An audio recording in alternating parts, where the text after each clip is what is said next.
మావి గన్ అని జగన్ అన్నాడు.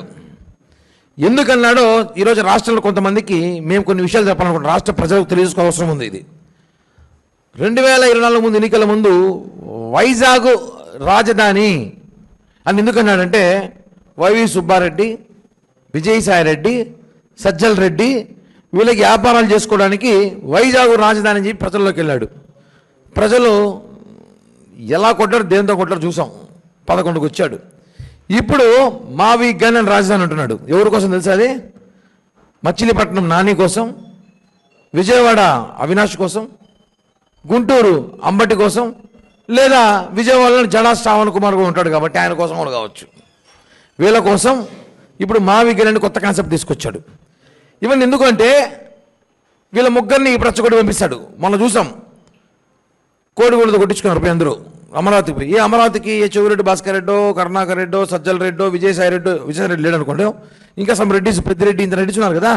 ఈ రెడ్లు పంపించచ్చు కదా, ఎందుకు కాపుల్లే పంపించి కోడిగూడతో కొట్టించారు మీరు అక్కడ అంటే వాళ్ళ ముగ్గురికి రెచ్చగొట్టాడు. మావి గన్ మీకోసమే తీసుకొస్తున్నాను నేను. మావి గన్ రాజధాని అయితే మొత్తం దోచేయచ్చు మీరు, మీ ముగ్గురు మచిలీపట్నం టు గుంటూరు దాకా మొత్తం మీ హవా చేసుకోవచ్చు అని చెప్పి ప్రయత్నంలో భాగంగానే మావి గన్ తీసుకొచ్చారు. కానీ మావి గన్ ప్రజల కోసమైతే కాదు, మావి గన్ ఈ ముగ్గురు కోసమే తీసుకొచ్చింది కాన్సెప్టు. అందుకే అమరావతి కాదు మావి గన్ అని చెప్తున్నా. వాళ్ళ ముగ్గురిని రెచ్చగొట్టి రేపు మన లక్షల కోట్లు దోచేసిన ఆలోచనతో వాళ్ళ ముగ్గురు మీద ఈ ఒక కాన్సెప్టు జగన్మోహన్ రెడ్డి కొత్తగా ప్రయోగించాడు. ఇది వాస్తవం, ఈ విషయం తెలుసుకోవాలి. అలాగే మీకు ఒక జస్ట్ ఆస్కింగ్ అని ప్రకాష్ రాజ్తో తెలుసుంటుంది. ఈ మధ్యకాలంలో ప్రకాష్ రాజ్ కూడా చాలా ఎక్కువ మా మీద దాడి చేస్తుంటాడు గతంలో నుంచి కూడా.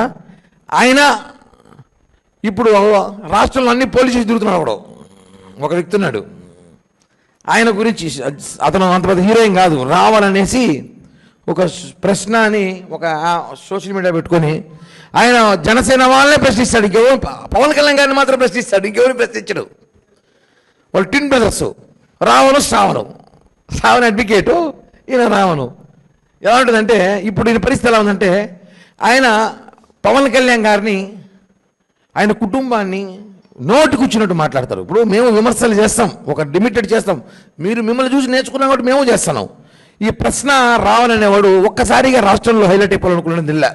ఎలా ఉందంటే వీళ్ళ డైలాగులు, మొన్నేమో కాపులు ప్రెస్ మీట్ పెట్టి రేపు మమ్మల్ని సీఎం చేస్తాడు 5 మందిలో ఒకరిని అడిగాడు.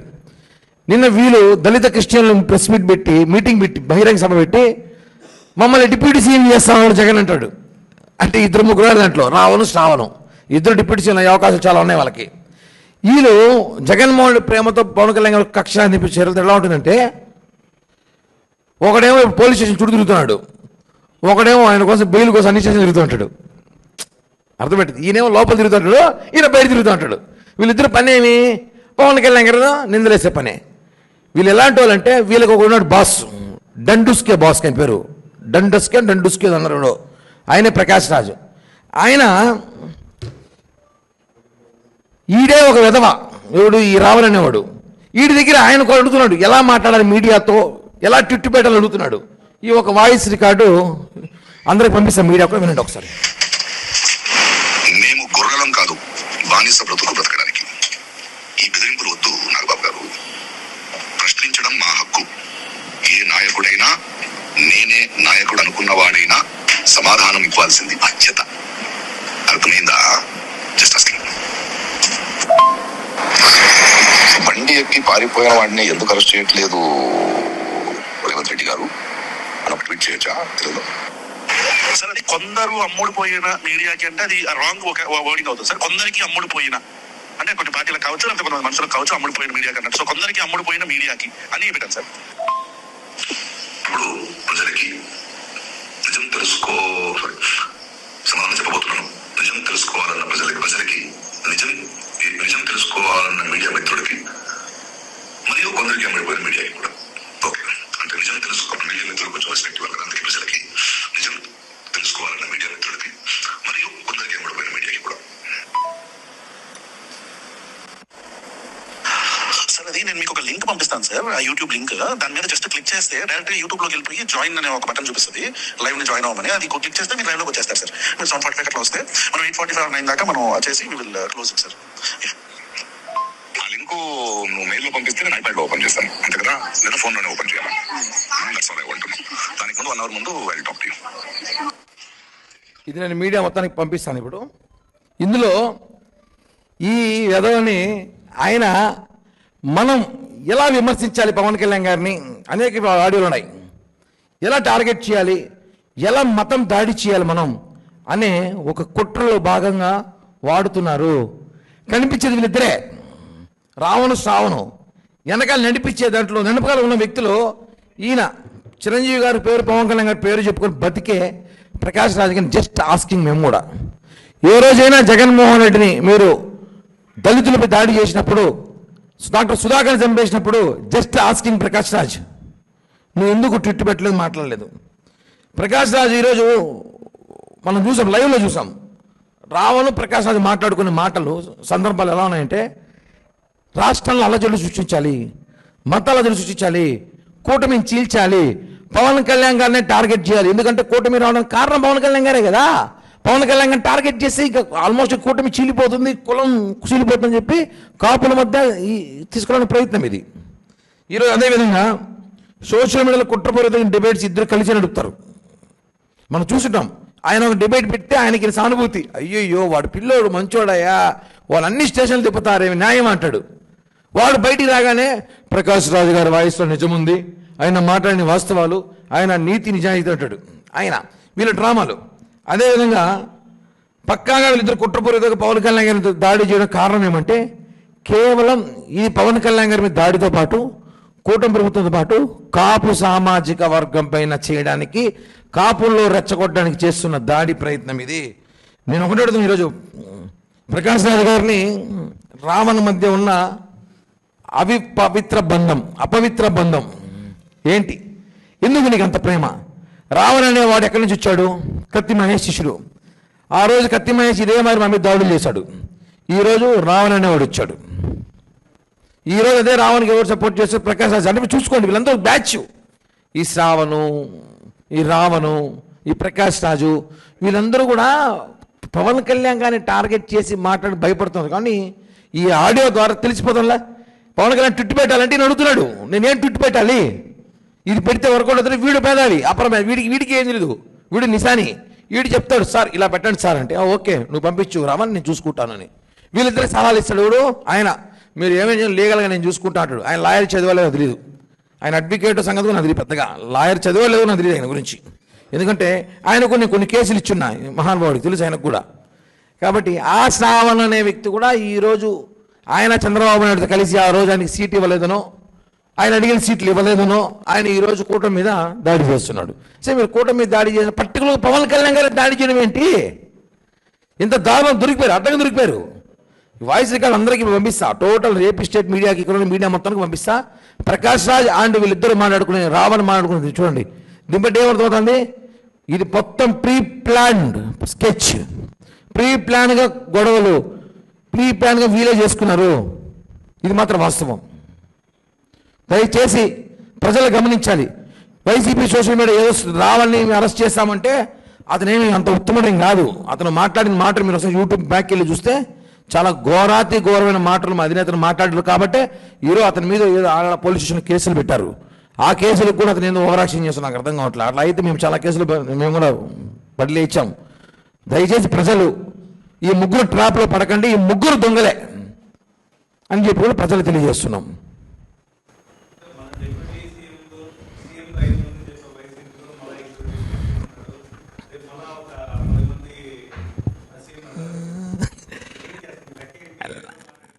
అన్న లెక్కే లేదు. 5 మంది డిప్యూటీ సీఎంలు కాపుల్లో చేస్తామని చెప్పాడు జగన్ మొన్న. అది ఆ విషయం నేను మాట్లాడినా. మొన్న మీటింగ్ పెట్టి 2-3 మేము డిప్యూటీ సీఎం అవుతాం ఛాలెంజ్ చేశారు. వీళ్ళిద్దరూ ఓకే, జగన్మోహన్ రెడ్డి పరిస్థితి అర్థం కాలేడా? వీళ్ళేమో సీఎం అవుతాం, డిప్యూటీ సీఎం అవుతాం, ఆయన పరిస్థితి ఏంది? ఇవన్నీ కూడా డ్రామా. ఇప్పుడు చూసారా, ఇప్పుడు చిన్న ఎగ్జాంపుల్, ఇప్పుడు 2 డిప్యూటీ సీఎంలు ఉన్నారు. ఎవరు? శ్రావణు, రావణు. ఇప్పుడు రావణ్ అనేవాడు ఆంధ్రప్రదేశ్లో పోలీస్ స్టేషన్లో అతని మీద చాలా కేసులు నమోదినాయి. అతను లోపల ఉంటాడు, ఇతను బయట ఉంటాడు. ఇద్దరికి శిక్ష. మళ్ళా అతన్ని తీసుకెళ్ళడానికి ఇద్దరు కాంటాక్టు, ఇతను తీసుకెళ్ళడానికి అతని కాంటాక్టు. వీళ్ళిద్దరికి కాంటాక్ట్ ఎవరు? జగన్మోహన్ రెడ్డి. పూర్తి వైసీపీ సోషల్ మీడియా. పేరు నాని కూడా మాట్లాడుతూ, ఈరోజు పేరు నాని కూడా మాట్లాడుతూ రాష్ట్రంలో శాంతి భద్రతలు లేవంట. శాంతి భద్రతలు ఉన్నాయి కాబట్టి రాష్ట్రం ప్రశాంతంగా ఉంది. మీలాగా కుతంత్రాలు చేయట్లే మేము. కోడిగుడ్లు ఇచ్చి పంపించి కోడిగుడ్లు వేయించుకునే క్యారెక్టర్ కాదు మాది. కోడిగుడ్లు పంపించి మా పైన కోడిగుడ్లు ఏంటని చెప్పలా. అవి కూడా మనం విన్నాం ఆడియోలు కొన్ని పంపించి డబ్బులు చేయించాలని. ఇదే ప్రెస్ మీట్ ముఖ్య కారణం ఈ ముగ్గురు వ్యక్తులు ఒకటే. ఈ ఆడియో లింక్స్ ఉన్నాయి, ఇంకా 2-3 లింక్స్ ఉన్నాయి, అన్నీ పంపుతాను. అన్ని ప్రజలు టెలికాస్ట్ చేయండి. పవన్ కళ్యాణ్ గారి మీద దాడి చేయడానికి వీళ్ళు ఎలాంటి వాక్యాలు మాట్లాడుతున్నారో వాయిస్ రికార్డ్ ద్వారా తెలుసుకోండి. దయచేసి ఎవరి మీద సింపతి చూపించే అవసరం అయితే లేదని చెప్పి కూడా తెలియజేస్తున్నా. 100% వాళ్ళిద్దరు అనకాలి ప్రకాశాలు లాంటి వాళ్ళకి 2-3 ఉన్నారు. ఖచ్చితంగా వీళ్ళందరూ కూడా వైసీపీ ట్విన్ బ్రదర్స్. అందరూ ట్విన్ కాదు, బోత్ ఆల్ బ్రదర్స్. అందరూ కలిసి పవన్ కళ్యాణ్ గారిని టార్గెట్ చేస్తున్నారు. అంతే, పవన్ కళ్యాణ్ గారిని టార్గెట్ చేసి మాట్లాడుతున్నారు. ఈ రాష్ట్రంలో ఏదో చిన్న సమస్య జరిగినా కూడా దాన్ని పవన్ కళ్యాణ్ గారి బాధ్యులు అంటారు. ఏమి జరిగినా ఎక్కడ ఊడి వచ్చినా కూడా మాకే బాధ్యులు అంటారు. కాబట్టి ఆయన డిప్యూటీ సీఎం హోదాలో ఉన్నప్పుడు ఆయన చేయాల్సిన పరిధిని ఆయన చేస్తున్నాడు. దీని వెనకాల పోలీసు శాఖ కూడా, దయచేసి పోలీసు శాఖ కూడా ఈ ఆడియో రికార్డు అన్ని కూడా టేప్స్ అన్ని కూడా మీ దగ్గర వచ్చినట్టు ఉంటాయి. ఎంక్వైరీ చేయండి, విచారించండి, శిక్షలు వేయండి. ఎందుకంటే రాష్ట్రంలో ఇప్పటికే చాలా కన్ఫ్యూషన్ ఉన్నారు, అలజడి సృష్టిస్తున్నారు వైసీపీ నేతలు. గవర్నమెంట్ లేకపోయినా కూడా అది మేము చెప్పుకోలేక బాధపడుతున్నాం. గవర్నమెంట్ లేకపోయినా వాళ్ళు అలజడి సృష్టిస్తున్నారు. ఇది కరెక్ట్ కాదు. దయచేసి పోలీస్ శాఖ వారు మేమేమనుకుంటారు, ప్రజలు ఏమనుకుంటారు కాదు, కొంచెం వైసీపీ రూల్స్ ఫాలో చేయండి మీరు కూడా కొంచెం అప్పుడప్పుడు అని చెప్పి కూడా తెలియజేస్తున్నా. కేసు ఆల్రెడీ పెట్టున్నారని విచారిస్తారు. అరెస్ట్ చేయడం జైలుకు పోరు కదా, విచారణ జరుగుతుంది. నాని కుటుంబం నాశనం అయిపోతుంది, దేవినేని అవినాష్ కుటుంబం నాశనం అయిపోతుంది, అంబటి రామ కుటుంబం నాశనం అయిపోతుంది. అవి చేసుకోకపోతే ప్రజలు నాశనం గారు. సైకోలు శాడిస్టులు ఒక చోటే ఉంటారు కదా ఆ పార్టీ, వైఎస్ఆర్ కాంగ్రెస్ పార్టీ అంటే.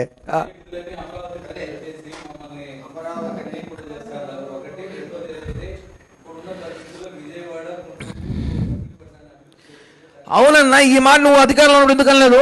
2018-19 గాజులు కాస్తున్నాడు జగను. 2016-17-18 గాజులు కాస్తున్నావా? లేదంటే నువ్వు వైజాగ్ ప్యాలెస్ కట్టుకొని వైజాగ్ ప్యాలెస్లో కూర్చొని నువ్వు ఇంకేమైనా చేసుకుంటున్నావా? నీకు అధికారం ఇచ్చారు, 151 సీట్లు ఇచ్చినప్పుడు నువ్వు ఏం చేస్తున్నావు? ఆ రోజు నువ్వు గాజులు కాస్తున్నావు. వైఎస్ జగన్ అడుగుతున్నా నేను. ఆ రోజు నువ్వు ఎందుకు రాజధాని ప్రకటించలేదు? దమ్ముంటే నిజాలు పవర్ ఉంది కదా. మోడీ కూడా చెప్తుంటున్నారు, మోడీ గారి దగ్గర పేసి దండం పెట్టి చేసుకొని వస్తాను కదా, అడుగుండొచ్చు కదా. సార్ हमको बहुत बड़ा राजधानी है, 110 किलोमीटर है, हम बनाएंगे అంటే పర్మిషన్ తెచ్చుకోవచ్చు కదా. ఆ రోజు నువ్వు ఎందుకు చేయలేకపోయినావు? హీరో వచ్చి మావి గన్ను, పక్కింటోడు గన్ను, ఏంది సోదంతా చెప్తున్నాం కదా. ఇవన్నీ కుదరదు. అమరావతి రాజధాని, ప్రజలు అమరావతి అయిపోయి ఉంటారు. నువ్వు చెప్పినావు కదా మావి గన్ను మెసేజ్ అమరావతిని చూసుకుందాం ఎలక్షన్లో, రేపు ఎలక్షన్లో పెట్టి చూసుకుందాము. ఇవ్వలేరన్నా, మాకు పనులు ఉన్నాయా? ప్రెస్ మీట్ పెట్టుకుని ఉంటారు 4-5 మంది మా నాటలు ఉంటారు. మా బాధ్యత అవన్నీ చేసే పనులు వేరే రోజు చూసేవాళ్ళు కొంతమంది ఉంటారు. మేము ఒకటే అమరావతి అభివృద్ధి చేసి చూపిస్తాం.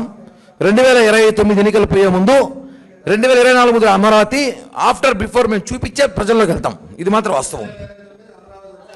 అమరావతి 5 ఏళ్ళ ముందు వినున్నా, అమరావతి అనేది 29కి ఒక స్ట్రక్చర్ మేము చూపించి ప్రజలకు నమ్మకం కలిగిస్తాం. అమరావతి డెవలప్ అవుతుంది, అమరావతి రాజధాని అని చెప్పి ప్రజలకు నమ్మకం కలిగిస్తాం. ఎందుకంటే 5 సంవత్సరాలు వాడి మ్యాజిక్ చేయడానికి ఏ అయితే ఉంది అమరావతి కాదు, జపాన్ నుంచి తెచ్చచ్చు. అమరావతి 10 నిమిషాల్లో ఏఏలో జపాన్ కాదు వేరే కంట్రీ కూడా తెచ్చచ్చు. అమరావతి నిర్మాణం జరుగుతూ ఉంది, చేస్తాం, రోడ్లు వేస్తాం, మొన్న బిల్డింగ్లు కట్టినాం, వాటర్ తీసుకొస్తున్నాం, ప్రాజెక్టులు తీసుకొచ్చాం, కంపెనీలు వస్తున్నాయన్నా. మ్యాజిక్ కాదు జగన్ లాగా చేయడానికి. జగన్ అయితే జీసస్తో మాట్లాడి మ్యాజిక్ చేస్తాడు. అందుకే అందుకే 15 సంవత్సరాల కూటమి ఉంటుంది. 15 సంవత్సరాల కూటమి ఉంటుంది. 15 సంవత్సరాల్లో అమరావతి మరో హైదరాబాద్లో చూపిస్తాం మేము. స్టాండ్ అవును. 2029కి 2024 ముందు అమరావతి, ఇప్పుడు అమరావతి 5 ఏళ్ళు అభివృద్ధి చూపించి మేము వెళ్తాం ఎలక్షన్కి. థ్యాంక్ యూ అన్న, ధన్యవాదాలు, జై హింద్. నేను తిట్టి నిన్ను పొగుడు తప్పుకుంటావునా? నిన్ను బండబూతులు తిట్టి ఎలా వాళ్ళు మాట్లాడింది ఎవరు అసలు? వాళ్ళు ఎవరిని మాట్లాడారు? పవన్ కళ్యాణ్ అనే వ్యక్తిని జనసైనికులు జనసేన పార్టీని మాట్లాడి ఈరోజు వాళ్ళు ఎందుకు పరామర్శిస్తాం మేము? ఏం అవసరం ఉంది మాకు? అతను ఏం మాట్లాడుతున్నారు? పవన్ కళ్యాణ్ కానీ పవన్ కళ్యాణ్ కుటుంబాన్ని, వాళ్ళ తల్లిని, పిల్లల్ని మాట్లాడుతున్నారు. వాళ్ళు మాట్లాడినోడికి మేము అరెస్ట్ చేస్తాడు, ఖచ్చితంగా అరెస్ట్ చేస్తారు. ఆ రోజు మమ్మల్ని అరెస్ట్ చేయాల? ఆ రోజు జగన్మోహన్ రెడ్డి మాట్లాడినందుకు నన్ను అరెస్ట్ చేశారు, మా జనసేనకు అరెస్ట్ చేశారు, చొక్కలు బట్టి లాక్కెళ్ళారు. ఇంకా వీడియోలు, ఈరోజు కూడా వీడియో వచ్చింది 3 years ago అంట పొద్దుల. ఇన్నిసార్లు కేసులు పెట్టినారు, అప్పుడు మాకేమైనా మాట్లాడారు ఎవరైనా? లేదే. కాబట్టి ప్రభుత్వంలో ఉన్నప్పుడు ఒక డిప్యూటీ సీఎం హోదాలో ఉన్నప్పుడు పవన్ కళ్యాణ్ గారు విమర్శించినప్పుడు ఖచ్చితంగా అరెస్ట్ చేస్తారు. దాన్ని మీరు శిక్ష పడాలి, కోర్టులో చెప్పుకోండి ఏమనంటే. ఇది వాస్తవం ఉన్నా. అదే కదా బాధ. సరైన కేసులు పెట్టడం బాధపడుతున్నా. ప్రభుత్వం ఫెయిల్ అని చెప్ప, కానీ హోంశాఖలో వాళ్ళకి సరైన శిక్షలు పడట్లని బాధపడుతున్నాను నేను. నేనే కాదు, జనసేనకు అందరూ బాధపడుతున్నారు. అంటే మా మీద దాడి చేస్తే మేము అప్పుడు పోతే జైలుకి వెళ్ళాం మేమందరం. వాళ్ళని జైలుకి పంపలేకపోతున్నాం. ఏంటి ఆ సెక్షన్లు అర్థం కావట్లే. సెక్షన్లు బలంగా ఉన్నాయా లేకపోతే లాయర్లు బలంగా ఉన్నా అర్థం కావట్లే మాకు కూడా. ఇది గవర్నమెంట్ చూసుకోవాలి సీరియస్గానే. మేము కూటమిలో ఉన్నా చెప్పాల్సి చెప్తున్నాం. మేమేమి పొగడట్లా, హోమ్ మినిస్టర్ కానీ మేమేమి పూజించట్లా, ఉన్న విషయం చెప్తున్నాం మేము. ఒకటండి, ఆయనకి ఏ శాఖ ఇచ్చినా ఆయన అద్భుతంగా చేస్తాడు. అది ఏ శాఖ అయినా సరే, హోం శాఖ మించిన శాఖ అయినా కూడా సరే, ఆయన అన్ని శాఖల అర్హత గల వ్యక్తి. గారి గురించి మాట్లాడాలి కాబట్టి ఆయన మా మీద పెట్టే కాన్సన్ట్రేషన్ ఏదో నిజంగా ఆయన వృత్తిలో పెట్టుంటే, ఆయన అడ్వకేటు, నేను ఒక కేసు ఇచ్చిన ఆయన కూడా తెలుసు, నాదో కేసు ఉంది ఆయన దగ్గర. నేను మళ్ళీ ఆ కేసు దాన్ని మార్చుకున్న సంగతి ఆయన తెలుసు తెలియదు, నేను మార్చుకునే ఆ కేసు కూడా. ఆయన సర్టిఫికేట్లు, ఆయన స్కూలు కాలేజ్ సర్టిఫికేట్ అసలు చూస్తే బాగుంటుంది నాకు, ఎందుకంటే ఆయన ఏం చదువుకున్నాడేమో. ఆయన కాన్సన్ట్రేషన్ అంతా మా మీద పెట్టేది నిజంగా ఆయన ప్రాక్టీస్ మీద పెట్టుంటే నిజంగా ఆయన సుప్రీంకోర్టు జడ్జి అయ్యేవాడు. అవకాశాలు ఉన్నాయి. ఆయన గెటప్కి, ఆయన సెటప్కి, ఆయన ఉందాతనం, ఆయన ఆర్భాటం చూస్తే ఎవరైనా చూస్తే సుప్రీంకోర్టు జడ్జి అనుకుంటాడు. కానీ ఆయన వైసీపీకి పనిచేస్తున్న అడ్వకేట్ సంగతి తెలియదు చాలామందికి. నేను చెప్తున్నా కదా, ఆయన కూటమిలో ఆయన ఒక పార్టీ మాతో ఉన్నప్పుడు 2019లో మా పక్షాన మాట్లాడేటప్పుడు ఆయన కొన్ని సీట్లు అడిగాడు చంద్రబాబు నాయుడు గారిని. ఆ సీట్లు జనసేన కానీ ఎక్కువ సీట్లు అడిగాడేమో నా కోరిక అనుకుంటా. కాబట్టి కుదరదని చెప్పేసరికి ఆయన బయటకు వచ్చి మమ్మల్ని విమర్శ స్టార్ట్ చేశాడు. ఆయన టార్గెట్ పవన్ కళ్యాణ్ గారినే మాట్లాడుతున్నాడు. రాష్ట్రం అంతా చూస్తాను. నేను చెప్తున్నా శ్రవణ్ కుమార్ గారికి, శ్రవణ్ కుమార్ గారు the supreme of advocate, supreme of లానో మీకు చెప్తున్నా, మీరు కాన్సన్ట్రేషన్ కొంచెం ప్రాక్టీస్ మీద పెడితే కొన్ని మంచి కేసులు వస్తాయి. హైకోర్టు కాదు సుప్రీంకోర్టుకు పోయే అవకాశాలు ఉన్నాయి. ఎంతసేపు విజయవాడ చుట్టూ తిరుక్కుంటారు మీరు కూడా. నా సలహా, నేను మీకు బాగా తెలుసు కదా, మనంతా కలిసి మా కేసు మీరేగా చూశారు అని చెప్పి కూడా తెలియజేస్తున్నా.